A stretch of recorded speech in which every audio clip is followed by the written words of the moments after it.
So there's this thing that I've been wanting to like get off my chest for a little while now.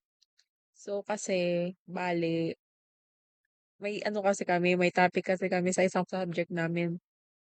If there's something na your parents did na sa'yo, may ginawa yung parents mo sa'yo dati, or ngayon, I don't know, na hindi mo gagawin sa, tangina, ba't ang taba ng mukha ko? Na hindi mo daw planong gawin sa future kid mo. So, yun yung tanong sa akin. And I'm gonna make out a speech out of that question. So, ang sinabi ko naman, blah, blah, blah, ganyan, na ilib ako sa abusive na family member, ganyan, ganyan. Ganon yung sinagot ko. Which is, kasi nga last minute na dapat yung ano na yun, yung sagot na yun. Kaya di ako nakapag-isip ng much deeper na answer na dapat kong isagot sana. So, kaya yun yung naisip ko na isagot ko kasi ano na, naghihintay sila sa sagot ko. Kaya, yun yung nga yung nasagot ko, ganun. Pero yung isasagot ko dapat sana if may ginawa sa akin yung parents ko na hindi ko gagawin sa future kid ko.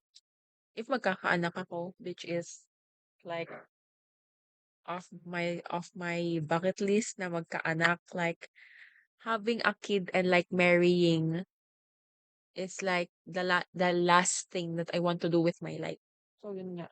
So that's not my point. Yung ginawa ng parents ko sa'kin na hindi ko gagawin sa future child ko is sana yung ano, iwe-waste yung potential ko. Kasi as a kid, I really wanted to,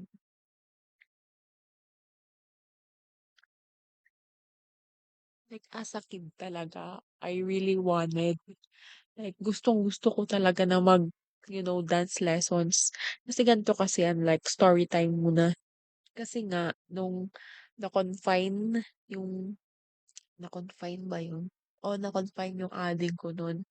Then dun sa hospital na kung saan siya na-confine is there's there's like ano ba yun?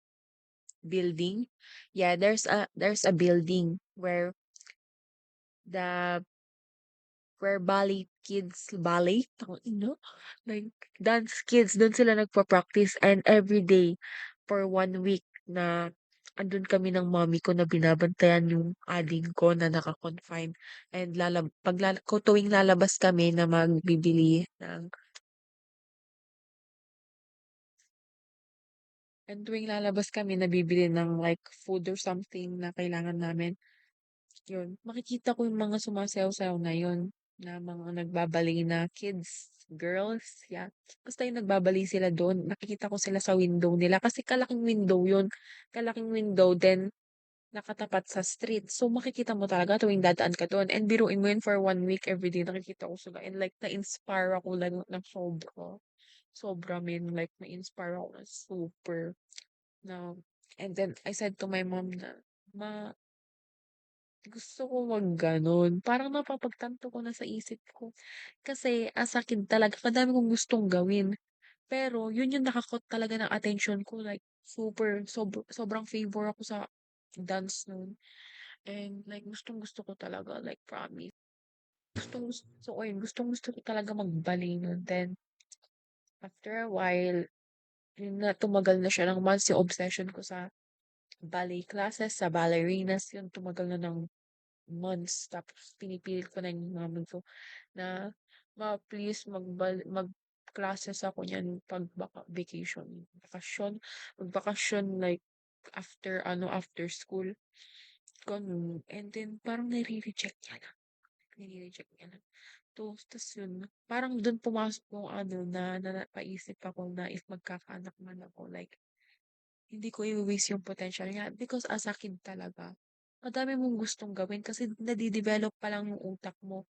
So as a kid, parang may space ka pa, may time ka pa na mag-develop to become the person that you want to be when you grow up. Kaya ano, yun, hanggang ngayon, di ko pa rin alam kung anong course kukunin ko sa college, kung anong plans ko in the future. Kasi yun, kadami kong gustong gawin nung bata ako. Then parang nare-reject lang kasi I didn't have the sources, gano'n. Parang ano, So, yun. I just don't want to waste my child's potential because, kasi dahil sa kadahilan ng financially unstable. Although I'm not blaming my parents naman sa things na ganun. So, I'm not blaming any of my parents naman or any of my guardians sa ganun. Kasi I know naman na medyo gipit kami that time. Kaya walang masyadong time na magganun. Kaya yun, wala lang. Nasasayangan lang ako sa younger self ko kasi kadami niyang gustong gawin. And medyo matanda na ako ngayon. Pero I know naman na it's never too late to do something you really want to do. Kasi kung if nag-start ako nung bata ako, parang feel ko ngayon like sobrang active ko na sa sa mga ganyan-ganyan.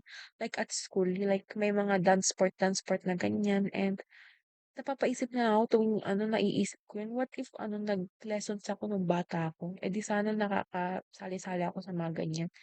Kasi ngayon, like di ako masyadong active, like nagjo-jogging ako, nagro-running-running ako. I have a good streak naman sa running, like 10 km, ganyan, 13 kilometers.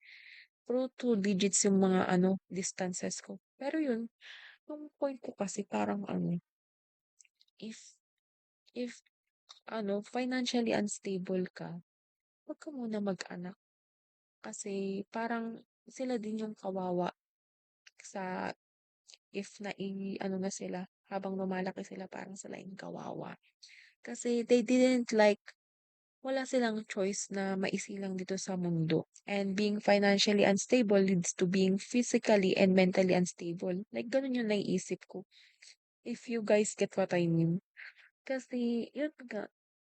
Kaya, isa din sa kadahilanan ko na parang hindi ako magkakaanak in the future or I will marry in the future. Kasi nga, if ngayon pa lang nagrereklamo na tayo sa mundo, what if pa yung mga kids natin? What if pa yung mga kids natin in the future? Ano pang maano nila? So if like horrible na yung world today, what more pa kaya in the future? So yun, ganun. Parang ang selfish ko naman. Ang selfish ko naman na na magkakaanak ako if I'm not mentally, financially, and physically stable. Kaya yun, ngayon, I'm not mentally stable, ganyan. Like, I'm always like, ano ba tawag doon? Ano ba right term doon? I'm always off the hooks ba yun? Basta, parang, hindi ko masasabi yun ngayon na mentally stable pa ako. So, ito pa yung nabasa ko na pros to staying child-free. Ito. Reduced financial burdens, like sabi ko nga, if magkakaanak ako. Like, pagagastusan mo yan, te, na magkakaanak ka. Like, pagkagagastusan mo yan. And, I don't think I don't think I see myself in the future like wasting my money over some fetus. I'm sorry. Yun. And magfo-focus lang ako sa career ko, I think, in the future. So that's why my answer for that is no. I will not have a kid. I will not marry. I will stay single till the day I die. Pero I don't know if mag-change pa yung mindset ko niyan in the future and it will come up to me na it will come up to my mind na gusto ko magkaanak, gusto ko mag-asawa. Pero right now, parang hindi. Hindi ko nakikita yung sarili ko na nagtitimpla ng gatas, nagpapalit ng diaper, ganun. Like, parang ang stupid lang na isipin. Like, gusto ko mag-travel, ganyan. Kaya, hindi ko muna naiisip ngayon ng, sa mga things na ganyan. Yun lang.